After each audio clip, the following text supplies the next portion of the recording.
नमस्कार, मैं हूं दिलीप चौबे।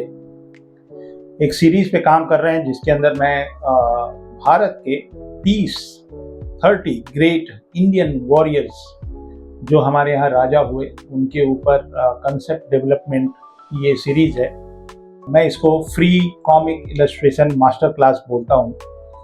तो इसके अंदर मैं आपको दिखाता हूँ कि क्या प्रोसेस है। पहले मैं कैसे सोचता हूँ, फिर पेंसिलिंग क्या होती है, इंकिंग कैसे करता हूँ मैं, ट्रेडिशनल इंकिंग और डिजिटल पेंटिंग कैसे करता हूँ, और साथ में कोशिश करूँगा थोड़ा बहुत अभी रिसर्च ड्यू भी है। हालांकि मैं इन किरदार जितने भी किरदार हैं, जितने भी हमारे राजा हैं, उनके डिटेल भी मैं आपके साथ शेयर करता हूँ। तो चलिए स्टार्ट करते हैं। एक थोड़ा सा लंबा सा वीडियो है, मास्टर क्लास है, तो तसल्ली से इसके ऊपर काम करते हैं। चलिए मेरे साथ। तो काफ़ी सारे स्टेजेज होते हैं जब हम लोग एक कॉमिक का कवर पेज या अंदर के जो भी पेज होते हैं ना, उसमें बहुत सारे स्टेज होते हैं। तो अभी मैं शुरुआत कर रहा हूँ थंबनेलिंग से।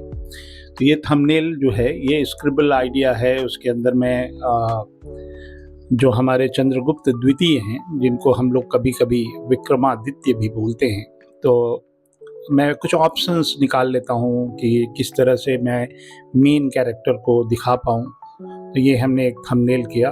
तो स्वागत है आपका 30 ग्रेट इंडियन वॉरियर के एपिसोड 4 में, जिसके अंदर आज मैं चंद्रगुप्त द्वितीय के ऊपर कुछ एक कॉमिक का कवर पेज बना रहा हूँ। उसके अंदर जो चारों स्टेज है, थंबनेलिंग जिसको हम विजुअलाइजेशन बोलते हैं, वो वाला स्टेज अभी चल रहा है। इसके बाद मैं पेंसिलिंग करूँगा, उसके बाद इंकिंग करूँगा और उसके बाद डिजिटल कलरिंग करूँगा। तो फिर से एक बार मैं पिछला वीडियो जब मैं बना रहा था तो मैंने डिजिटल इंकिंग किया था। इस बार फिर मैं एक बार ट्रेडिशनल इंकिंग करूँगा। यही प्लान है अभी तक, आगे देखते हैं क्या होता है। तो ये चंद्रगुप्त हैं, एक जेस्चर है उनका, उनके हाथ में एक स्वॉर्ड है। और ये जो हैं एक नोमेड लोग थे, जो लोग ईरानियन टाइप के लोग हैं। वो मैं और आगे में डिटेल से मैं बताता हूँ। इनको हम शकों या शक बोलते थे, जो कि इन्होंने इनके ऊपर, इनके साथ इनके युद्ध हुए थे। तो ये थोड़ा सा मैंने म्यूज़ियम में हल्का सा रिसर्च किया, तो वहाँ पे उनके कॉस्ट्यूम डिज़ाइन मिले उस डेट के, कि किस तरह के वो मुकुट पहनते थे और किस तरह की उनकी ज्वेलरी होती थी या आर्मर होते। तो ये मैंने 2-3 थंबनेल बनाए और मैं सोच रहा हूँ, देखिए बहुत सारे स्टेजेस जब मैं बोल रहा हूँ ना, कि मैंने एक थंबनेल बनाया, थंबनेल बनाने के बाद मैं अब उस पर आर्ट वर्क कर रहा हूँ। लेकिन मैं एक आपको अजीब सी बात बताता हूँ कि जब तक वो किरदार खुद न चाहे कि मुझे ऐसा बनना है, तब तक आप चाहे जितना प्रयास कर लिए, बनता नहीं है। इसमें बहुत सारे चेंजेज होते रहते हैं बीच बीच में। अभी जो जेस्चर मैंने थंबनेल में बनाया वो बहुत स्ट्रॉन्ग नहीं लग रहा है, लेकिन अब देखता हूँ। बीच बीच में कुछ बड़े बड़े डिसीजंस हमको लेने पड़ते हैं कि ये वाला हाथ इधर से जाएगा तो अच्छा लगेगा कि नहीं लगेगा। तो इवॉल्व होता रहता है। एक कंपोजिशन जब मैं बनाता हूँ, या कोई भी अच्छा कॉमिक आर्टिस्ट होता है, तो वो इवॉल्व होता है, धीरे धीरे करके वो कंपोजिशन इवॉल्व होता है। तो ये मैं आर्ट वर्क कर रहा हूँ, और बीच बीच में मैं थोड़ी इनकी जो कथाएं जो हैं वो मैं आपको बताने की कोशिश करूँगा। इंटेंशन यही है कि जो हमारे देश के आने वाले भविष्य के आर्टिस्ट हैं, उनकी रुचि इंडियन कंटेंट पे भी बनाई जाए और उनको प्रेरित किया जाए कि थोड़ा सा वो अपने भारतीय राजाओं के ऊपर या हमारे इतिहास के ऊपर थोड़ा सा वो पढ़ें, थोड़ा सा उनके बारे में जानें। और ताकि जो कंटेंट क्रिएशन की जब हम बात करते हैं तो उसमें हमारा भारतीय परिवेश भी दिखाई दे। देखिए ये होते हैं ऑप्शंस क्रिएट करना। मैंने अभी उधर एक हाथ में ढाल बना दिया, फिर मैं सोच रहा हूँ कि ना ये वाला हाथ इसके ऊपर, अगर ये हाथ को उधर लेके जाऊँ तो कैसा लगेगा। फिर मैं जो टॉर्सो वाला हमारा बोन होता है, उसको एक बार रीचेक कर रहा हूँ कि ये अगर हम ये वाला डायनामिक पोज बनता है कि नहीं बनता है। थोड़ा और उसमें हम चेंजेस ला रहे हैं, बॉडी को और थोड़ा सा टाइट करने की कोशिश कर रहे हैं। मतलब कितना कुछ करना पड़ता है। और मेरे साथ प्रॉब्लम ये है कि I don't have anybody to give me the feedback, so I am my own critic. देखिए, मैंने हाथ रखा पहले और चेक किया कि अगर मैंने हाथ को ज़रा सा इधर मोड़ा तो कैसा लगेगा।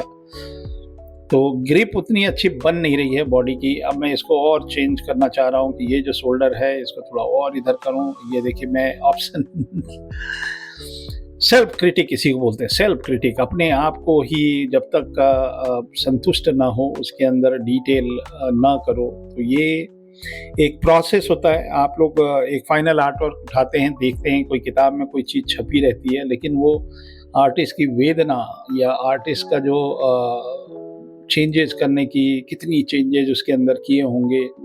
अब मैं थोड़ा सा पिस्ड ऑफ हो गया और बोला कि हटाओ यार, अभी पहले ना शक जो राजा थे, जो हमारे यहाँ इलीगल इमिग्रेंट टाइप के आ गए थे। जैसे आप लोग मुग़ल की बात पढ़े होंगे, वो लोग इलीगल इमिग्रेंट थे।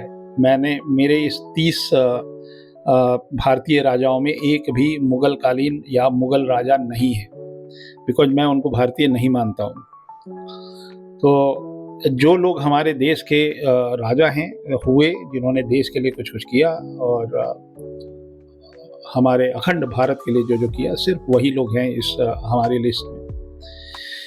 अब देखिए, ये एनाटॉमी मैंने थोड़ा सा और टाइट किया है, लेकिन ये जो शॉट है ना, ये शॉट पकड़ाने की कोशिश कर रहा हूँ कि अगर ऐसे शॉट करेंगे तो, लेकिन आप किसी से युद्ध हो रहा है तो आपको वो वाला, ये हाथ से भी मैं संतुष्ट नहीं हूँ। ये देख लीजिए, मतलब I just wanted you to know कि how the whole process goes. मतलब प्रोसेस, मैंने थंबनेल में इस व्यक्ति को बहुत मोटा तगड़ा बनाया है, इस बार अभी मैं थोड़ा सा चेंज कर रहा हूँ।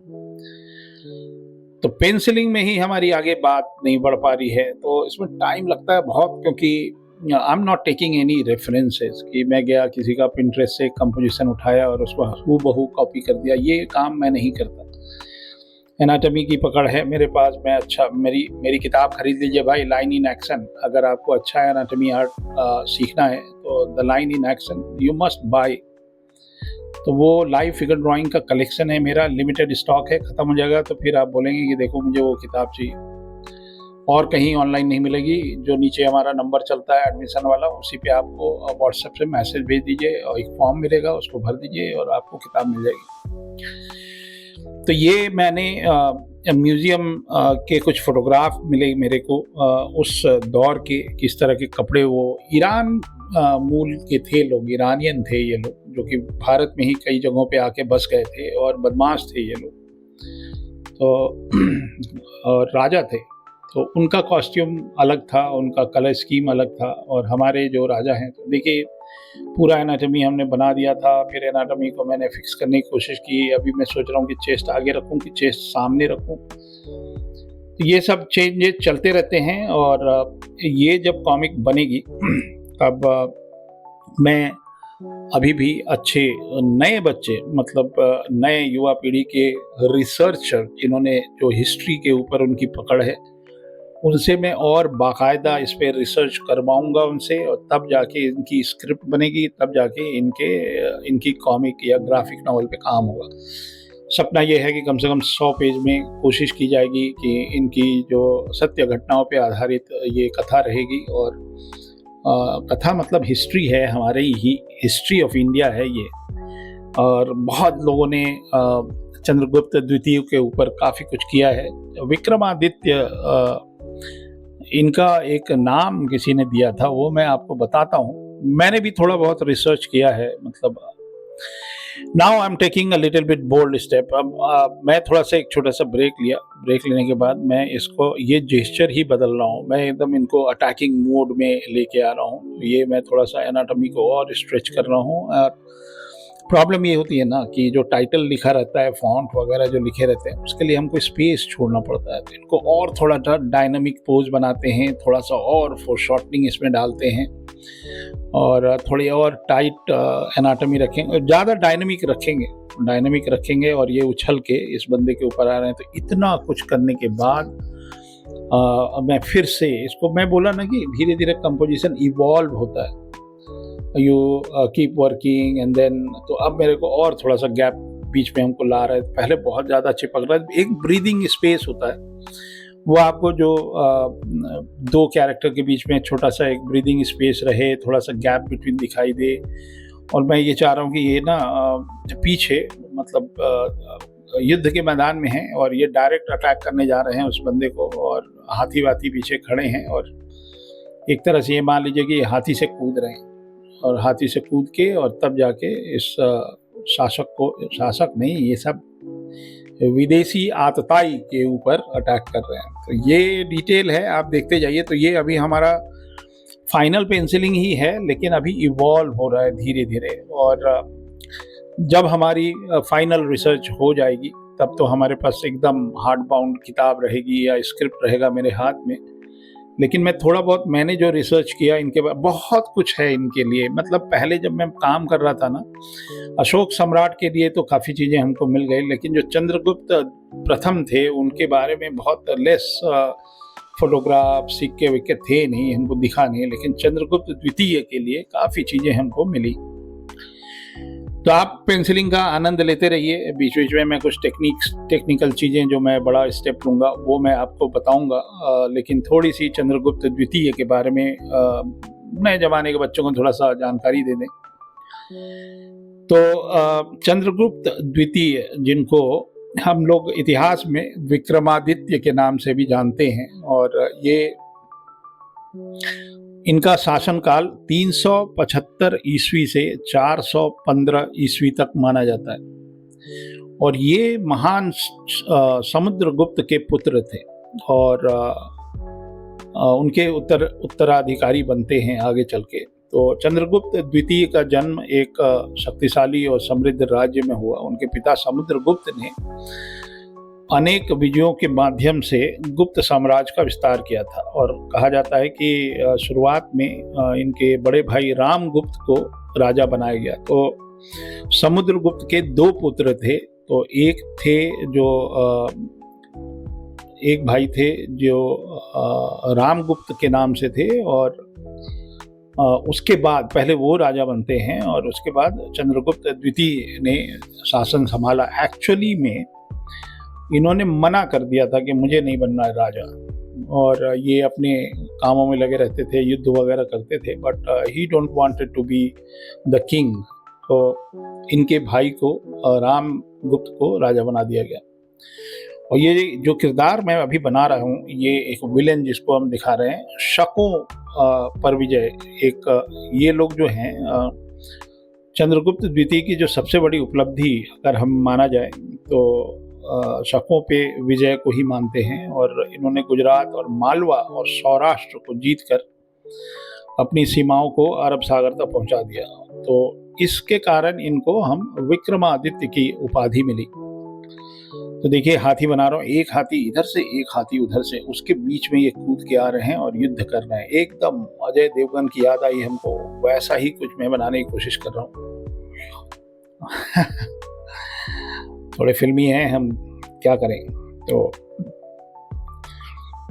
इनके शासनकाल में ये बहुत ही समृद्ध थे, पहली बात। अब मैं वो पेंसिल हटा के मैकेनिकल पेंसिल ले लिया हूँ, और फेशियल एक्सप्रेशन पे बड़ा जोर रहता है हमारा, तो वो मैं बना रहा हूँ। और वो कैप बना रहा हूँ जो बड़ा यूनिक सा था। हालांकि कई तरह के कैप दिखाई दे, सभी में ना इस तरह की एक चोंच सी बनी हुई थी लाल रंग की।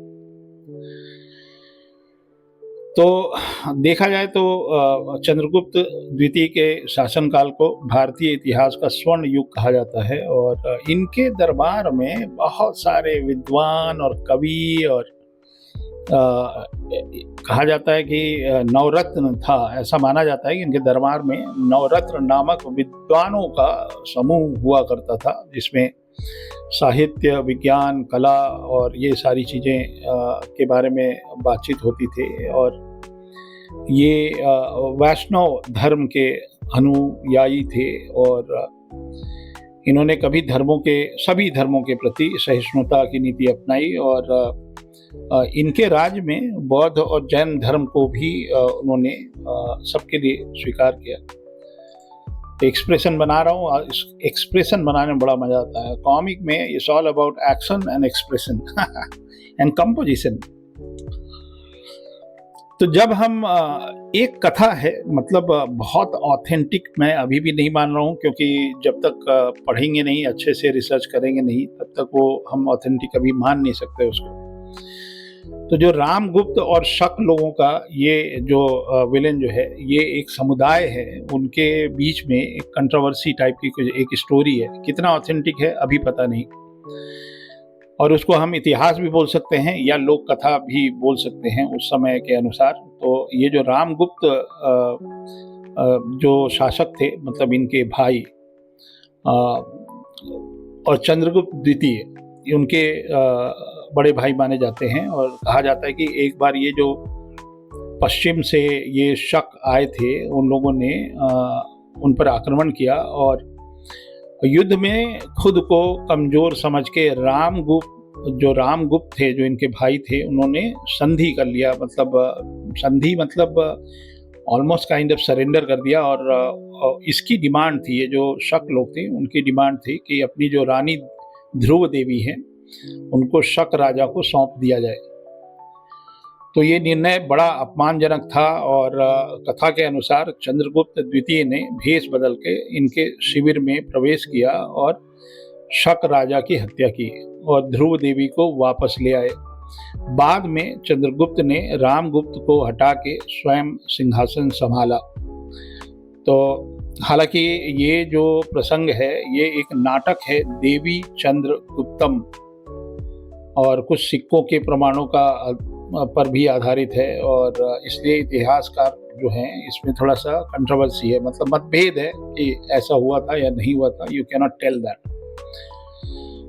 और मैं अमर चित्र कथा में भी यही कथा दिखाई गई है, ये जो ध्रुव देवी की कथा, तो वो भी मैंने पढ़ा अमर चित्र कथा में। ये सब कहानियां मैं बचपन में, जब हमारी लाइब्रेरी हुआ करती थी स्कूल में, फ्राइडे को थी शायद लाइब्रेरी डे, वहाँ पे हमको पढ़ाई जाती थी। तो लकीली मुझे ये सारी किताबें हमारे पास हैं, और मैंने उनको एक बार फिर से पढ़ा, बचपन की यादें ताज़ा हो गई। तो ये एक रामगुप्त वाली जो कहानी है वो थोड़ा सा मेरे को मतलब यही मैंने पढ़ा था अमर चित्र कथा में, लेकिन अब तो बड़ा हो गया हूँ मैं। ये जो ग्रिप देख रहे हैं ना हाथ का, ये एक्चुअली मेरा हाथ है, और मैंने अपने हाथ को यूं करके और एक चाकू पकड़ लिया, और मैं इसको बनाने में बड़ा मज़ा आ रहा है। मतलब you can help your self. जैसे नहीं सेल्फ सर्विस वाले रेस्टोरेंट होते हैं, खुद ही करता रहता हूँ कुछ कुछ। तो इनके जो कपड़े हैं ना, उसमें बड़े मेटालिक टाइप के कपड़े थे, जो शक लोगों के जो फाइटर्स हैं या योद्धा हैं उनके। देखते हैं कैसा बनता है, आनंद लेते रहिए, आनंद।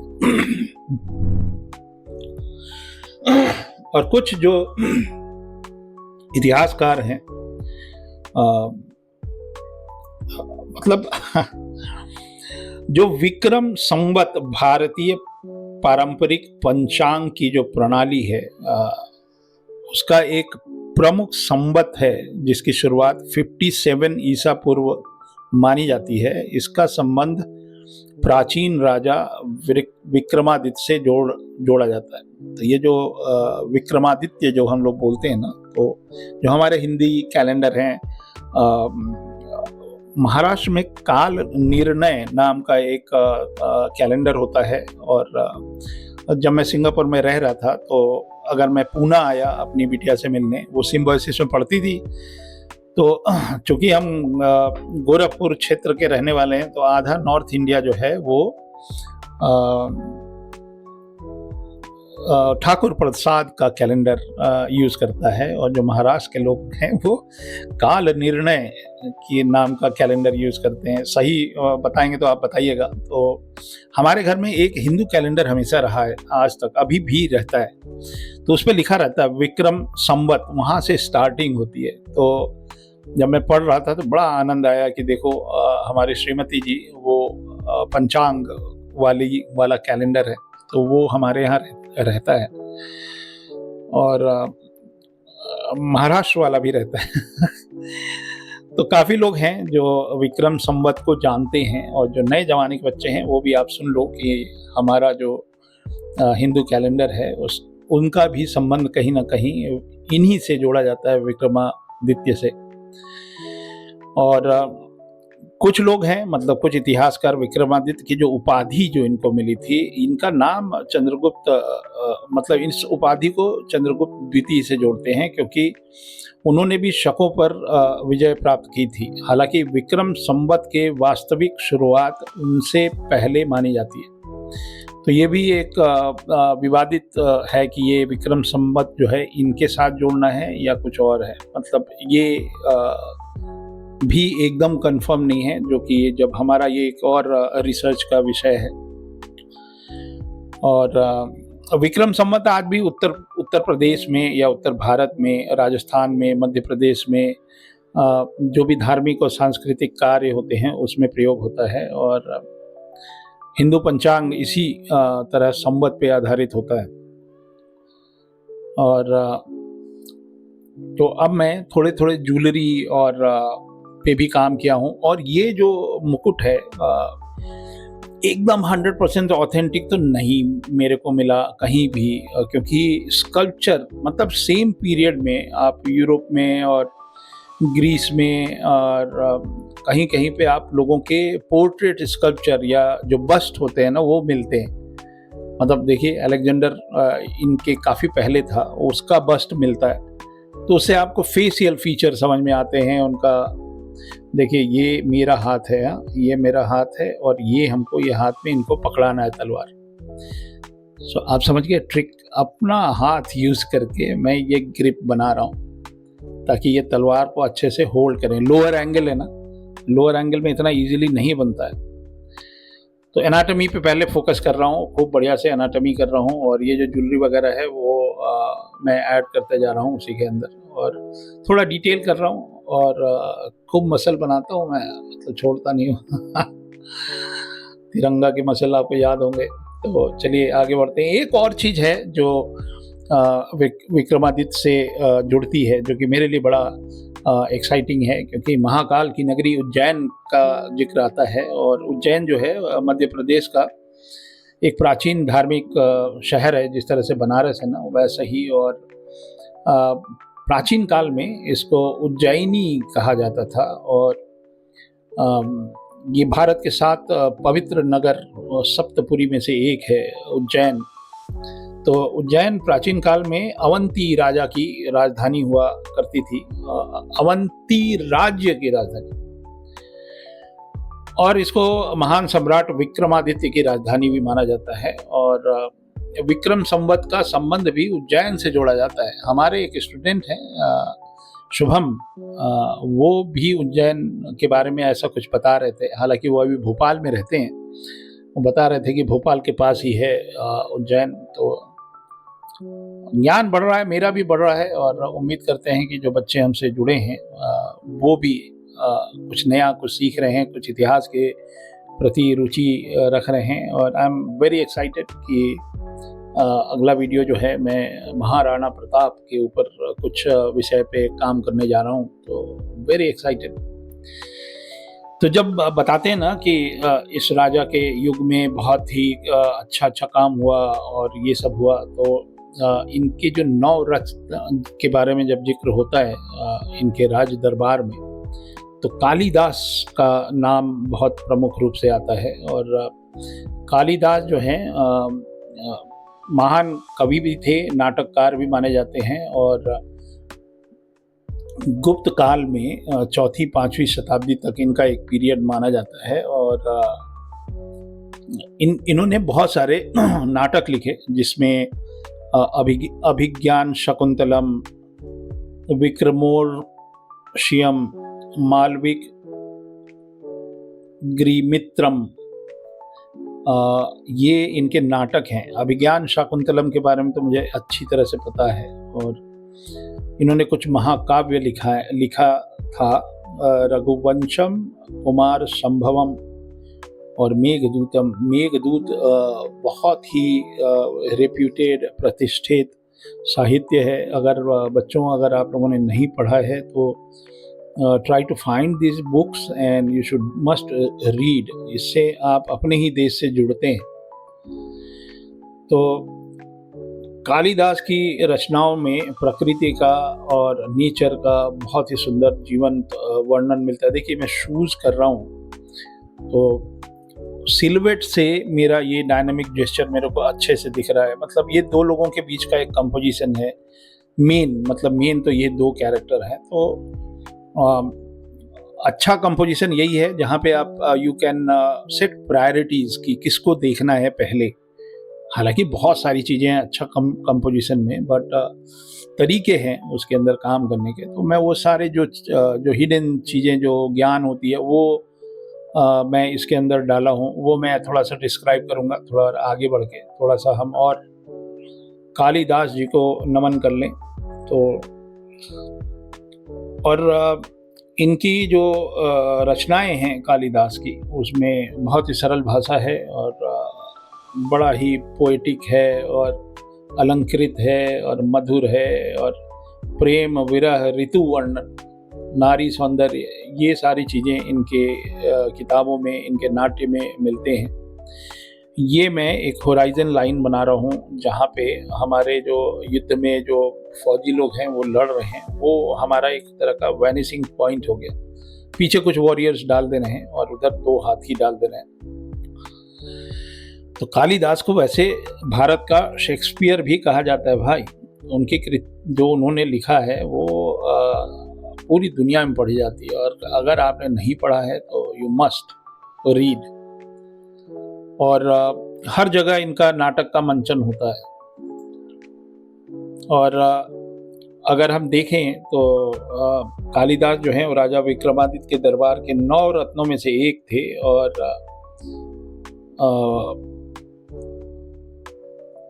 कई इतिहासकार जो है ना वो विक्रमादित्य की जो उपाधि को चंद्रगुप्त द्वितीय से जोड़ते हैं।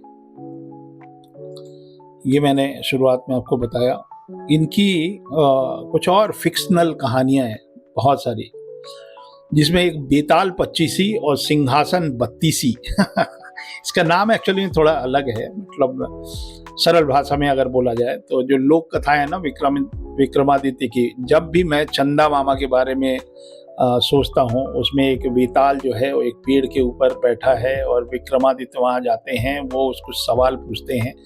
विक्रम और बेताल जो आप देख रहे हैं ना, ये एक्चुअली एक कथा संग्रह है, बेताल पच्चीसी जिसको आप बोलते हैं। तो इस कथा संग्रह में राजा विक्रमादित्य एक पेड़ पे लटके हुए बेताल को पकड़ के लाने का प्रयास करते हैं, और बेताल हर बार इनको कहानी सुनाता है और कभी कभी बड़ा मुश्किल वाला सवाल भी पूछता है। मैंने अक्टूबर में भी एक बनाया था इसके ऊपर ये वाली कहानी, वो मैंने ट्रिब्यूट दिया था उस आर्टिस्ट को जिन्होंने चंदा मामा के लिए इलस्ट्रेशन किया, और हमारी ज़िंदगी भर के लिए एक हमारी मेमोरी में वो आर्ट वर्क चला गया।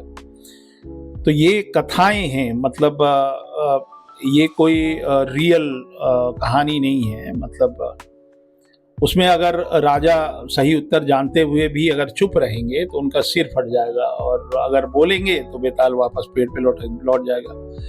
तो 25 कथाओं के माध्यम से विक्रमादित्य की न्याय, बुद्धि और नैतिक निर्णय क्षमता को दिखाई जाती है उसके अंदर। और सिंहासन बत्तीसी, अगर आपने नहीं पढ़ा है, नए जवानों को, बच्चों जो मांगा पढ़ते हैं, थोड़ा ये भी पढ़ ले भाई तो सिंहासन बत्तीसी में इनकी जो कथाएं हैं उसके अंदर विक्रमादित्य के सिंहासन में 32 मूर्तियां या अप्सराएं हैं। जब बाद में राजा भोज उस सिंहासन पर बैठने का प्रयास करते हैं तो हर मूर्ति जो है एक एक करके विक्रमादित्य की महानता और न्यायप्रियता की कथा सुनाती है, जब तक राजा भोज स्वयं को उतना योग्य सिद्ध नहीं कर पाते तब तक वो सिंहासन पे नहीं बैठते। 32 राजाओं में राजा भोज भी हैं, जो कि भोपाल में, जैसे ही आप एयरपोर्ट का नाम भी भोपाल का शायद राजा भोज एयरपोर्ट है, तो मुझे करेक्ट करिएगा अगर मैं गलत होऊंगा तो ये जो दोनों ग्रंथ हैं बेताल पच्चीसी और सिंहासन बत्तीसी, ये इसमें विक्रमादित्य को आदर्श राजा के रूप में प्रस्तुत किया गया है, जो कि बहुत वीर हैं और न्यायप्रिय हैं और बुद्धिमान हैं और धर्मनिष्ठ हैं। तो इस तरह की किताबें इनको एकदम बिल्कुल अमर कर देती हैं। तो अब देखिए, ये हमारी हो गई पेंसिलिंग। इसके अंदर मैंने बहुत डिटेल तो नहीं किया है because I am going to ink that, तो वो मैं साथ में ही कर लूँगा। तो ये पेंसिल से फाइनली मतलब मैं इतना कुछ इसके अंदर अल्टरेशन किया, इतने चेंजेस किए, चेंजेस करने के बाद तो एक तो मैं माइक्रोन का 1 नंबर का ब्रश लूँगा, एक सॉरी पेन लूँगा, और ये 000 का एक ब्रश है, और ये वाला इंक मैं यूज़ करने जा रहा हूँ रोटरिंग का ब्लैक इंक, और ये मेन हो गया हमारा ब्रश, और ये माइक्रोन का एक पेन। और ये वाला ब्रश जो है मेरा फेवरेट ब्रश है, ये चाइनीज़ ब्रश है, इसको भी मैं यूज़ करूँगा। इससे मैं 000 लाइक लाइन खींच लेता हूँ। तो ये ब्रश की इंकिंग है, ब्रश, ट्रेडिशनल ब्रश। पिछला वाला जो कवर पेज था वो हमने डिजिटल इंक किया था। डिजिटल इंक में एक सबसे बड़ी खूबी ये है कि आपको कोई भी डिटेल जो है, आँख पे कोई स्ट्रेस नहीं आता, आप उसको एनलार्ज करके और बारीक से बारीक लाइन बड़े आराम से कर लेते हैं। ट्रेडिशनल में ये होता है कि थोड़ा-सा आपको थोड़ी-सी आपके आई साइट पे या आँख पे थोड़ा-सा जोर देना पड़ता है। डिटेल के लिए आपको एकदम बढ़िया से आँख फाड़ खोल के देखना पड़ता है। तो ये इंकिंग के टिप्स मैं आपके साथ थोड़े-थोड़े शेयर करता रहूँगा कि देखिए, जहाँ-जहाँ पे वो लाइन जाके कनेक्ट हो रही है, तो वो एक शैडो वाला जो इफ़ेक्ट है ना, उसके लिए मैं थोड़ा-सा प्रेशर डाल लेता हूँ, तो वो थिक एंड थिन का इफ़ेक्ट है। Decision you have to take कि कितना थिक रखना है, कितना थिन रखना है, कहाँ पे थिक रखना है, कहाँ पे थिन रखना है, ये वाला डिसीजन आपको लेना पड़ता है। और ये मैं वो सारे डिसीजन ले रहा हूँ, और तो आप आनंद लीजिए, आनंद। ये बहुत ही गर्व से आप सभी लोगों के साथ शेयर कर रहा हूँ ये बात कि लगभग 100 से ज़्यादा, 120 के आसपास बच्चों ने हमारे साथ पढ़ाई की, और ये वाला जो ज्ञान है डिजिटल इंकिंग की और ट्रेडिशनल इंकिंग की, वो जो मेरी एक लेगेसी है, मैंने ये वाला नॉलेज उनको पास कर दिया है, and now they are very comfortable in digital inking और ट्रेडिशनल इंकिंग। तो जो लोग हमसे सीखना चाहते हैं, ये ज्ञान सीख लीजिए भाई, ये बहुत काम आने, इसी को फाउंडेशन बोलते हैं लोग। तो हमारी क्लासेस स्टार्ट होने वाली हैं इसी 23rd से। 2 महीने आप पढ़ते हैं, आपको 2 महीने में देखिए किनके लिए मेरी क्लासेस हैं। मेरी क्लास जो है, आप आनंद लेते रहिए यार, देखते रहिए। तो जिन लोगों ने सिर्फ पैशन में और एनिमेशन की क्लासेस ज्वाइन की, 3-4 साल उन्होंने पढ़ाई कर ली, फिर 3-4 साल इंडस्ट्री में काम करने के बाद उनको रियलाइज़ हुआ कि यार फाउंडेशन या ट्रेडिशनल वाला पार्ट तो मेरा रह ही गया। हम तो आए एनिमेशन सीखने और हम कंप्यूटर के कुछ सॉफ्टवेयर सीख के चले गए। तो वैसे हमारे पास काफ़ी स्टूडेंट आते हैं जिन लोगों ने 4 साल एनिमेशन की एक डिग्री ली, लेकिन उनका ड्राइंग बनाने नहीं आता है। बहुत इधर-उधर से कॉपी कर लेते हैं, लेकिन ड्राइंग सोच के नहीं बना पाते। तो उनके लिए ये बेस्ट है। उन लोगों के लिए बेस्ट है जो कि इंजीनियर हैं, डॉक्टर हैं, लॉयर हैं, बैंक में काम करते हैं, लेकिन उनको बनना था आर्टिस्ट। तो अब उनको लग रहा है कहाँ से स्टार्ट करें, तो दिलीप चौबे के यहाँ कॉल करिए, यहाँ 2 महीने पढ़िए, शाम को जब बैंक बंद हो जाएगा, आपका काम ऑफ हो जाएगा, तब आया करिए। मतलब 8 बजे तक तो घर आ ही जाते हैं ना, 8 बजे से 10 तक पढ़ाई करिए। जितनी भी हाउसवाइफ्स हैं, घर में बैठी हैं, वो कुछ इलस्ट्रेशन में कुछ काम करके कुछ प्रोफेशनली कुछ आगे बढ़ना चाहती हैं, देश के लिए कुछ करना चाहती हैं, स्टोरी टेलिंग करना चाहती हैं, स्टोरी बुक्स बनाना चाहती हैं, उनका स्वागत है हमारे क्लासेस में। जिन लोगों को एक शौक था, घर वालों के दबाव में जबरदस्ती, पापा ने कहा, ताऊ ने कहा, और पड़ोसी का बच्चा इंजीनियर बन रहा था, तो आपको भी बनना पड़ा। लेकिन अंदर आपके आर्टिस्ट है, तो वो आए हमारे यहाँ से एकदम फाउंडेशन। बहुत लोग हैं जो कि इंडस्ट्री में सीख के सेल्फ टॉट होके इंडस्ट्री में चले गए, और उनको थोड़ा स्ट्रगल होता है। जैसे जो बच्चे बैकग्राउंड आर्टिस्ट हैं, उनको लगता है यार कंसेप्ट आर्ट या कैरेक्टर डिज़ाइन में मेरा रह गया है। तो जिन लोगों ने जो सेल्फ टॉट जो वर्ड में बोला, हालांकि सभी लोग आर्टिस्ट होते हैं, तो उनको देखिए, जो लोग सेल्फ टॉट आर्टिस्ट हैं उनको मेरा सादर नमन है, क्योंकि स्कूल में जो लोग पढ़ के आते हैं कॉलेज में, वहाँ पे उनको मार्गदर्शन करने वाला कोई मिल जाता है। इस वजह से उनको आर्टिस्ट बनने की के रास्ते में आसानी होती है। जो सेल्फ टॉट है उनको तो ज़्यादा मेहनत होती है ना। तो अगर आपके अंदर एक छोटा सा भी गिल्ट है 1% का भी कि यार मेरे फॉर्मल ट्रेनिंग नहीं हुई है, so this classes is best for you. Just 2 महीना पढ़िए और वो जो भी सवाल आपके दिमाग में चल रहे हैं इधर उधर, सबका जवाब मिलेगा, सबका। तो देखिए ये है इंक के स्ट्रोक। इसके अंदर 2 चीज़ें हैं, एक तो ब्रश और इंक है और दूसरा है कॉन्फिडेंस, क्योंकि इसके अंदर अंडू नहीं है। मतलब पेंसिल तो आप बना के मिटा सकते हैं ना, लेकिन इसके अंदर मैं कहीं भी अंडू नहीं करूँगा। ब्रश से जो जो मिलता जाएगा स्ट्रोक। तो ये वाला एक डिसीजन, मेरे जितने भी इंकिंग वाले ब्रश एंड इंक वाले वीडियोज़ हैं वो आप ज़रूर देखिएगा। और मैं ये सीरीज़ कोशिश करूँगा जल्दी जल्दी कंप्लीट हो। अभी तो हम चौथे पे पहुँचे हैं और अभी 26 वीडियो आने, तो आनंद लीजिए। सीरीज़ पूरा करना इज़ नॉट जोक। मैं जानता हूँ अक्टूबर में 31 दिन हमने 31 वीडियो बनाए, 1-1 घंटे की वीडियो बनाए भाई, 1-1 घंटे के। तो सीरीज़ करना आई नो हाँ कितना मेहनत लगता है, बीच में कोई ब्रेक नहीं लेते हैं। पढ़ाई भी चल रही है हमारी अभी। बड़े अच्छे अच्छे बच्चों को हमने पढ़ाया, बहुत ही आनंद आया उनको पढ़ा के। कोशिश करेंगे उनसे कुछ फीडबैक लेने का, उसका एक वीडियो बनाएंगे उन लोगों से कि क्या रहा, उनकी जर्नी कैसी रही। हमारे यहाँ अलग अलग तरह के बच्चे आए। कुछ लोग हैं जो NID की प्रिपरेशन कर रहे हैं, कुछ लोग ऑलरेडी NID पढ़ चुके हैं, कुछ लोग BDES वाले बच्चे हैं जिन्होंने डिज़ाइन स्कूल में एडमिशन लिया है, और UI के भी बच्चे हैं।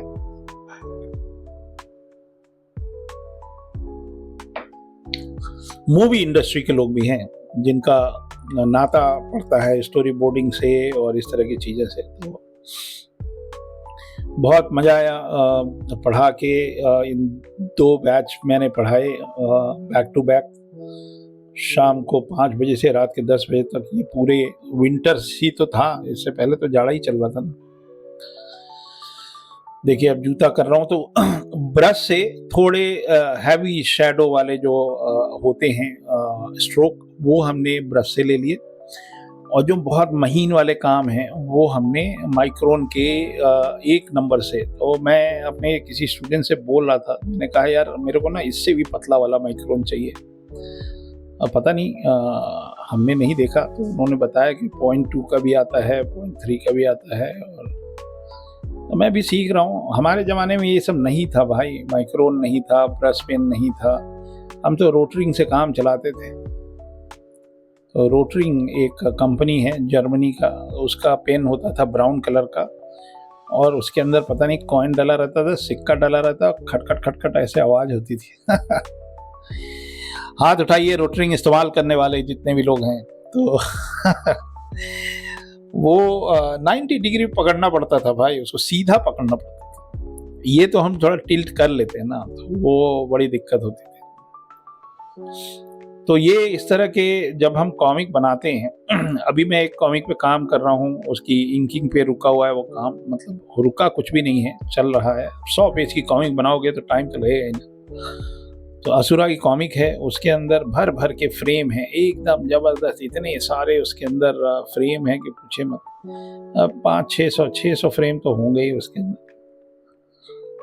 तो वो कल्ट कॉमिक है, जब भी बनेगी देखी जाएगी। तो तब तक कुछ लोग और हैं, बना लें कॉमिक। तो अच्छा चल रहा है। इंडस्ट्री में कुछ बज़ है, कुछ लोग कॉमिक इंडस्ट्री को पुश कर रहे हैं, लेकिन एनिमेशन और गेम्स के पैरेलल कॉमिक को आना है, उसको बड़ी मेहनत करनी पड़ेगी। कॉमिक इंडस्ट्री को मेहनत करनी पड़ेगी। गेम्स जो हैं वो इंडिया में भी बनते हैं, आउटसोर्स का भी काम मिल जाता है। कॉमिक में हमारे देश में अभी तक कहीं कॉमिक कैसे बनाते हैं उसकी तो पढ़ाई नहीं हुई, तो कहाँ से हमको कॉमिक इलस्ट्रेशन मिलेंगे। कॉमिक इलस्ट्रेटर बनाने वाली एकमात्र school Dilip Choubey school of art में मेहनत जारी है, और हर राज्य का और हर शहर का, भारत के हर शहर में एक वहाँ का लोकल सुपर हीरो जब तक बनेगा नहीं तब तक हम छोड़ेंगे नहीं। एक सीरीज करते हैं इसके बाद, कश्मीर से कन्याकुमारी जितने शहर हैं सबका एक एक सुपर हीरो। मतलब नासिक का सुपर हीरो अलग रहेगा, भोपाल का अलग रहेगा, और उत्तर प्रदेश में गोरखपुर का अलग रहेगा और गाजियाबाद का अलग रहेगा, हापुड़ का अलग रहेगा। कितना मजा आएगा बताओ। तो हर क्षेत्र की जो समस्याएं हैं भारत सरकार तो कर ही रही है, साथ में अगर वो सुपर हीरो भी लोकली मदद करे। और देसी यूनिवर्स, वाह। तो ये इस पे चल रहा है, दिमाग लगा रहे हैं और अच्छा बनेगा। क्योंकि अब मेरे सैकड़ों हाथ हो गए ना। पहले तो सिर्फ अकेले हम बना रहे थे, अब तो कॉमिक इलस्ट्रेटर ही इलस्ट्रेटर हैं, आगे पीछे हर जगह। थोड़ा सा और बात करते हैं। ये जो जिससे इनकी लड़ाई हो रही है, तो इनको हम जो शक बोल रहे हैं ना, तो विक्रमादित्य की जितने भी कथाएं हैं उसमें जो शक लोग हैं वो विदेशी आक्रमणकारी माने जाते हैं। ऐतिहासिक रूप से शक जो है वो मध्य एशिया से आए इंडो स्कीथियन समुदाय थे। अब आप गूगल पे डालिए, लिखिए इंडो स्कीथियन। मेरे ख्याल से इंडो मतलब INDO और SCYTHIAN। तो ये इंडो स्कीथियन समुदाय थे जिन्होंने लगभग पहली शताब्दी ईसा पूर्व से पश्चिमी भारत के कुछ भागों पे शासन भी किया। तो ये जो बंदा है ये है इंडो स्कीथियन किंग, जिनसे विक्रमादित्य की लड़ाई हो रही है। तो जब आप थोड़ा सा आप भी रिसर्च करेंगे ना, तो आपको इनके लुक एंड फील अलग दिखाई देंगे, कॉस्ट्यूम अलग दिखाई देंगे। देखने ही से ही लग रहा है कि ये हमारे देश के लोग नहीं हैं। ऐसा नहीं है कि खाली ब्रिटिश आए और मुगल आके हमारे देश को बर्बाद कर दिए, लूट लिए। ये लोग पहले से ही लगे हुए थे भाई।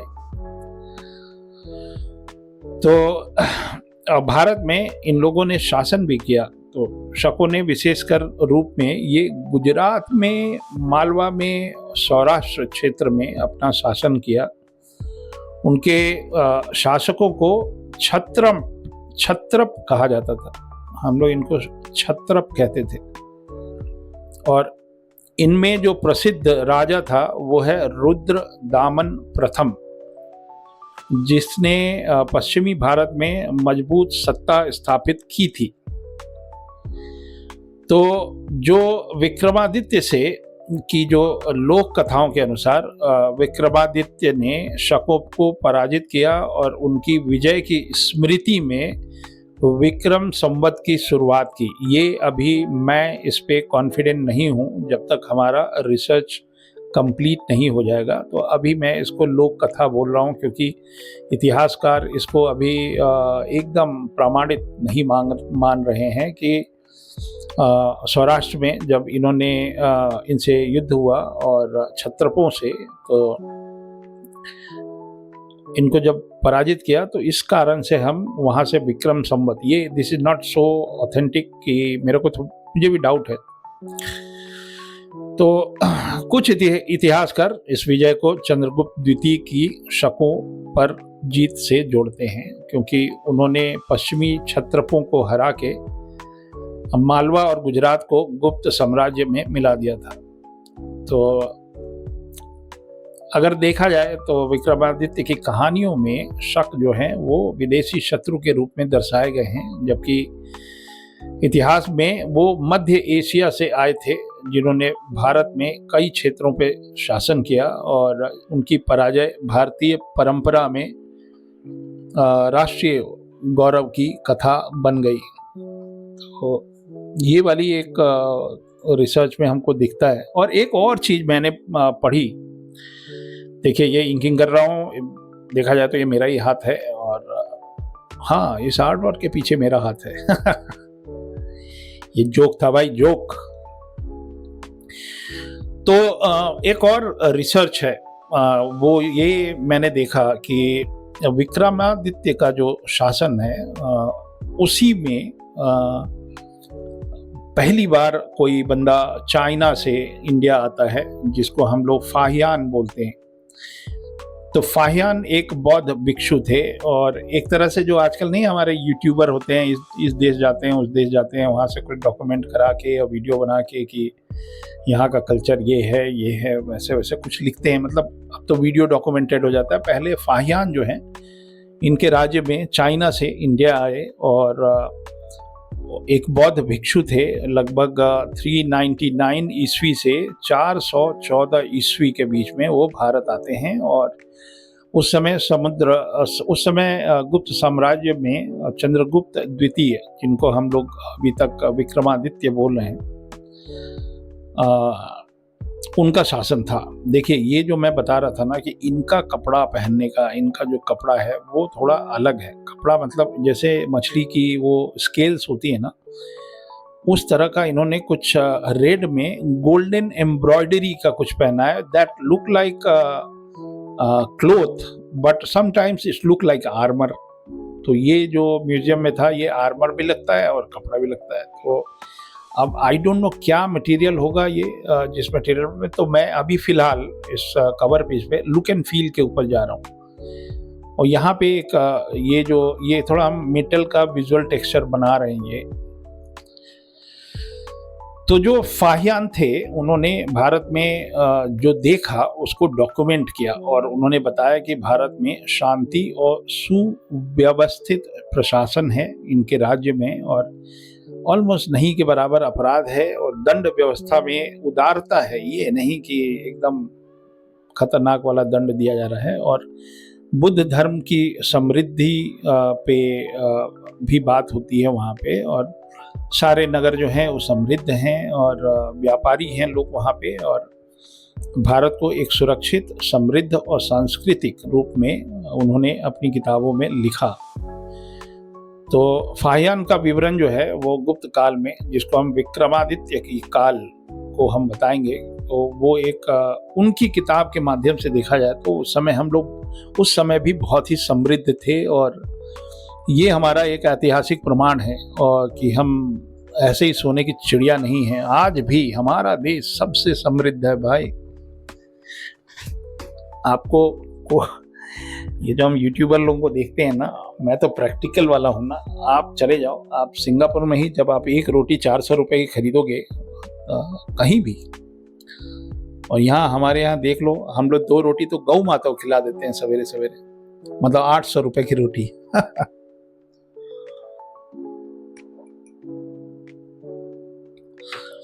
तो मैं क्या कर रहा हूँ कि ब्रश से मोटे वाले स्ट्रोक ले रहा हूँ जिसमें ज़्यादा शैडो है, और उसके बाद मैं डिजिटल देख रहे हो कितना दिमाग आजकल, आधा डिजिटल आधा ट्रेडिशनल। हाँ, ये बात मैं आपको बता दूँ कि मैं अपने 40 साल के अनुभव से आपको एक बात बता देता हूँ कि सोचने की जो प्रक्रिया है वो पेपर और पेंसिल से बेहतर कुछ भी नहीं है भाई।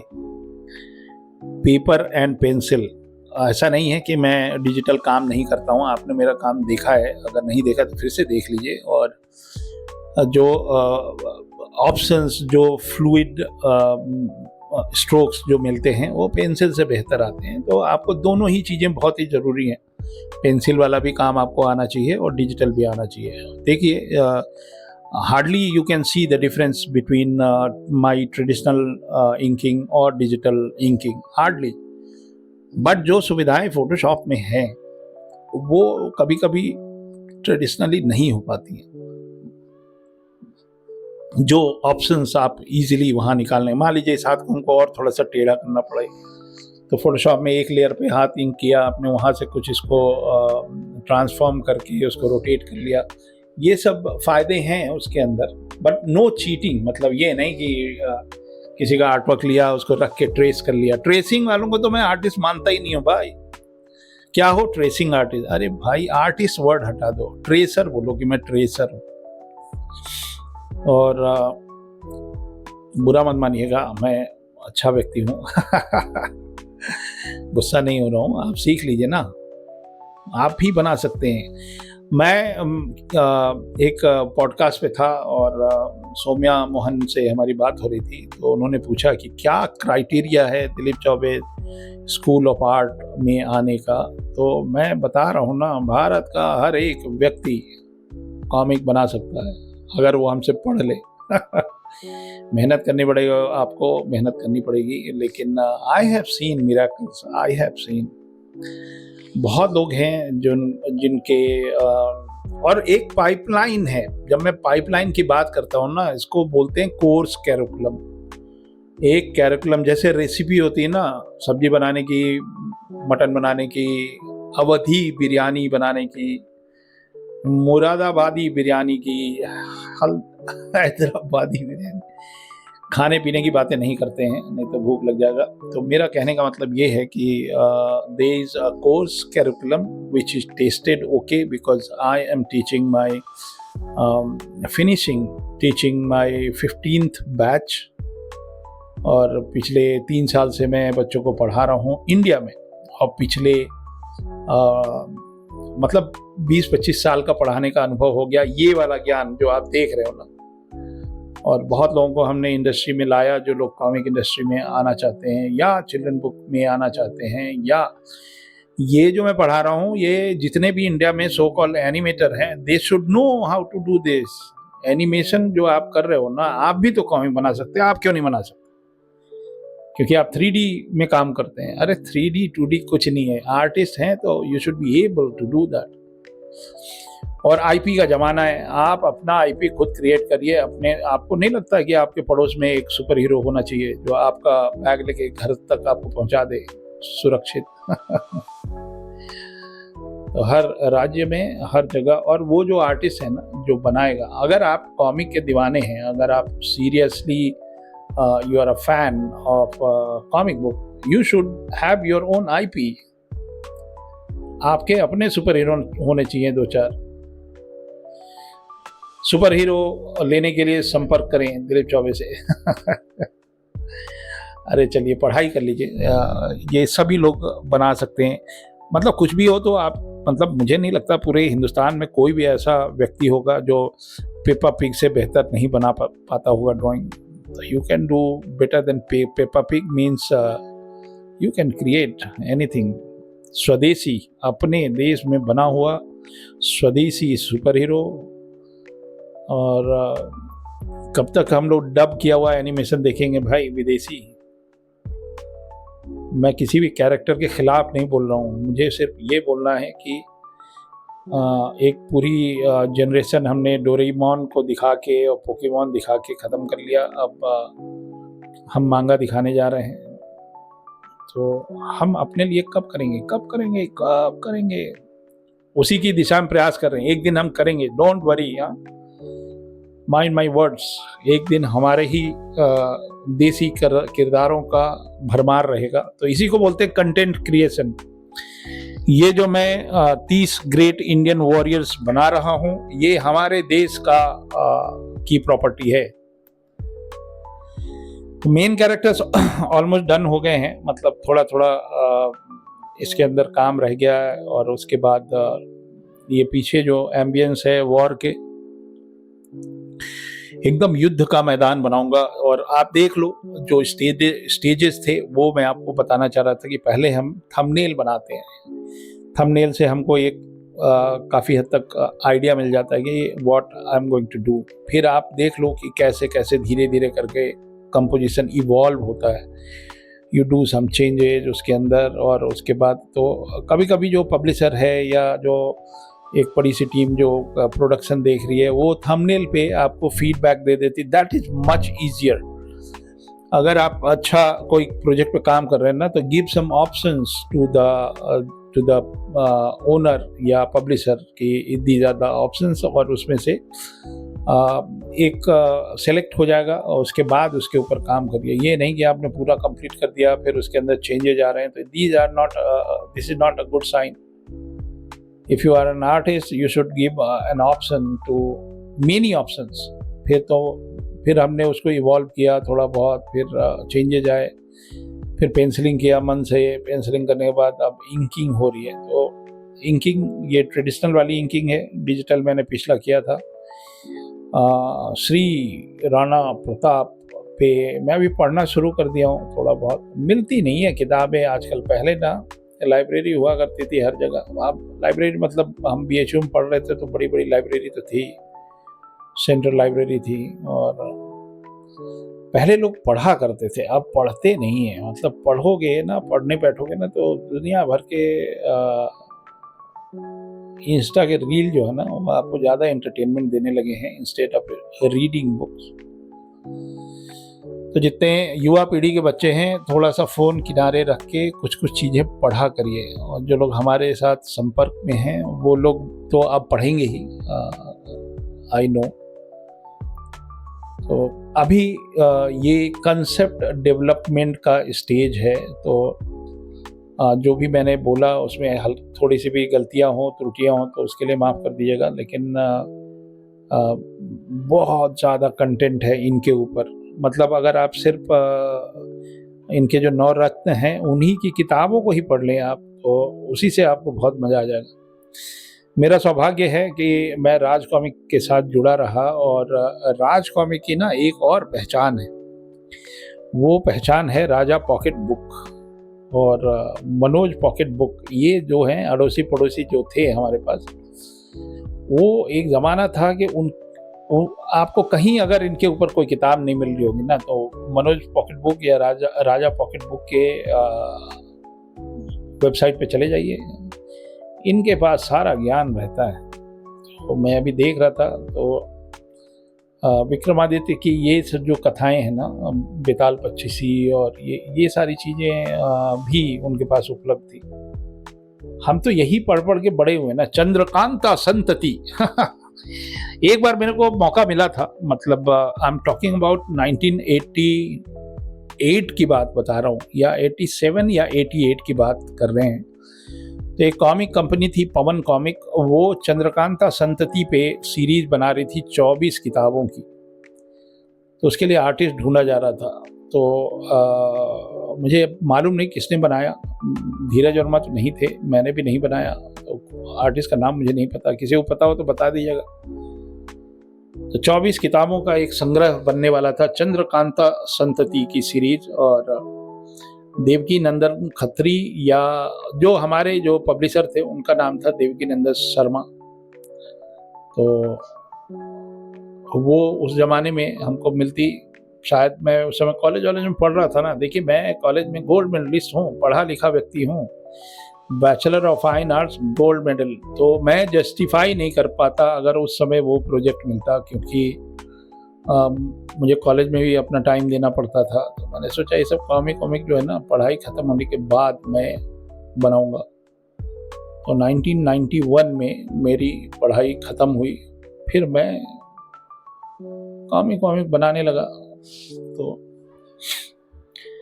ये पीछे जो लोग हैं इनके अंदर मैं ज़्यादा शैडो नहीं कर रहा हूँ। उसका रीज़न ये है कि अगर हम उसको भी हैवी बना देंगे ना तो मेन कैरेक्टर पॉप आउट नहीं हो पाएगा। तो एक तो हो गया डेप्थ, जिसको हम ब्लैक जो शैडो बोल रहे हैं, एक वो तरीका हो गया। दूसरा कम उसको रेंडर करते हैं, या उसके अंदर थोड़ा सा कम हम हैचिंग वगैरह करते हैं, जिससे कि वो ज़्यादा हेवी ना हो जाए। और उसके बाद कलर हमारे पास एक और ऑप्शन है। तो line, weight, action, placement, rule of third, compositions rule, foreshortening, line quality, ये सब कंपोजिशंस के रूल हैं। मतलब if you want to do illustration you have to master all the foundation basics. जो बेसिक अभी जो मैं नाम गिना रहा हूँ ना, लाइन क्वालिटी भी उसी में आती है, रेंडरिंग भी उसी में आती है, लाइटिंग भी उसी में आती है, फिर एनाटमी है, और एक्सप्रेशन है, और प्लेसमेंट है चीज़ों का, और उसके बाद कलर है। कलर में लाइट होती है, मतलब how colour behave if the light is coming from anywhere. तो वो सब चीज़ें कंपोजिशन में आता है। तो ये उनका जिस बारे में मैं बात कर रहा था, तो I give visual texture to the metallic part. तो ये एक विजुअल टेक्सचर है, और ये सब लाइन क्वालिटी है हमारी। ट्रेडिशनल में थोड़ा सा टाइम लगता है, बट फिजिकल कॉपी होती है ना, उसको हाथ में लेके क्या ही आनंद आता है भाई। तो अगर आप हमको अपने कॉलेज वॉलेज में बुलाएंगे तो आप हमको पहले से बता दीजिएगा। I will bring all these original art work and I showcase there so that you can feel this art work, you can touch this art work, और आप इसको देख पाएंगे ओरिजिनल आर्ट वर्क क्या होता है, कैसे होता है। बहुत जल्दी मेरे जैसे ही, मतलब अगर आप इजाज़त दें मैं अपनी बढ़ाई कर लूँ, थोड़ा सा अच्छा लगता है अपनी बढ़ाई करने में, क्या अभी दिक्कत हाँ, तो अपनी बढ़ाई करते हुए मैं बता देता हूँ, मेरे को ज़रा सा मौका दीजिए, और मेरे जो बच्चे जो हमसे पढ़ते हैं उनको भी थोड़ा सा वक्त दीजिए, थोड़ा सा टाइम दीजिए, क्योंकि वो अभी उनको इतना सारा ज्ञान मिला है, उसको धीरे से सही से वो अपने दिमाग में, मस्तिष्क में थोड़ा एडजस्ट कर लें। उसके बाद ये जो कलाकार आप देख रहे हैं, अपनी बड़ाई कर रहा हूँ, जो कलाकार देख रहे हैं जो इस तरह के आर्टवर्क बना रहा है, इस तरह के गली गली, मोहल्ले मोहल्ले, राज्य हर शहर में इस तरह के 2-4 आर्टिस्ट आपको मैं बना के दे दूँगा, और बना के दे दूँगा, मतलब ये थोड़ा बड़बोलापन लग रहा है, अच्छा नहीं लग रहा है सुनने में, but I am just telling कि my student will be devoting their time doing this kind of illustration, and I wish them I will be connected to them, and I will guide them to do these kind of illustrations for India and abroad. तो एक बड़ी अच्छी सी एक community बन रही है जो कि दिलीप चौबे स्कूल। ये देखिए मेरा हस्ताक्षर कर दे रहा हूँ, दिलीप चौबे लिख दे रहा हूँ, और इसमें 2026 भी लिख दे रहा हूँ। तो ये हो गया हमारा इंकिंग। अब मैं इसको थोड़ा सा मिटा दूंगा। ये जो पेंसिल से जो हमने लाइन वाइन की थी, अभी थोड़ा सा गंदा सा दिख रहा है। इसको यही विडंबना है कि जब इंकिंग हो जाती है तो पेंसिलिंग की कदर खत्म हो जाती है। तो अभी तक ये फिजिकल कॉपी थी, अब मैंने इसको स्कैन कर लिया, और स्कैन करके इसको हमने एक फ्लैट कलर भर दिया, सिलेक्शन करके, और इसके अंदर फ्लैट कलर कर दिया। तो जो मेन कैरेक्टर है उसको में हमने थोड़े से कूलर कलर रखे हैं, और ये जो विलन है उसको हमने थोड़ा सा वार्मर कलर रखे हैं। तो और ज़बरदस्त वाला एक फेशियल एक्सप्रेशन है। फ़ोटोशॉप का इस्तेमाल कर रहा हूँ, और मैंने फ़ोटोशॉप का सब्सक्रिप्शन ले रखा है। आप सभी लोग जो लोग चाहें तो 1000 रुपये से कम में महीने में आपको एक लीगल तरीके से फ़ोटोशॉप मिल जाए तो इससे बेहतर और क्या ही है। तो आप फ़ोटोशॉप का इस्तेमाल करिए। और बहुत लोग हैं जो प्रोक्रिएट पे काम करते हैं। किसी ने मेरे से बोला भी कि आप बताइए कि अगर मैं आपके यहाँ ज्वाइन करता हूँ तो मेरे पास प्रोक्रिएट है। अच्छा है, मतलब कोई भी माध्यम हो उसमें कोई दिक्कत की बात नहीं है, लेकिन एक इंडस्ट्री नॉर्म्स हैं जो चल रही हैं। आपने एक फ़ाइल भेजी किसी को, प्रिंटर को, उसने बोला साहब ये वाला सॉफ्टवेयर तो मुझे आता ही नहीं है, मैं तो इसको खोल ही नहीं पा रहा हूँ। तो ये आप देख लीजिए, मतलब सॉफ्टवेयर से मतलब नहीं है। देखिए मैं बहुत जगह अपना आर्टवर्क दिखाता हूँ तो वो बोलते हैं अच्छा कंप्यूटर से हुआ है। अरे भाई कंप्यूटर से कुछ नहीं होता है, वो इंसान करता है। कंप्यूटर तो बस एक मशीन है। तो वैसे ही सॉफ्टवेयर है, कोई ज़रूरी नहीं है। Any software is possible for you if you are comfortable with some software, it's okay. The only thing is जो फाइल फॉर्मेट होती है वो इस पे भी खुल जाना चाहिए, उस पे भी खुल जाना चाहिए, बस वही वाली कहानी है। अब ये नया सॉफ्टवेयर है क्योंकि वो जो आप मशीन यूज़ कर रहे हैं उससे कंपैटिबल है, तो इस वजह से है वो।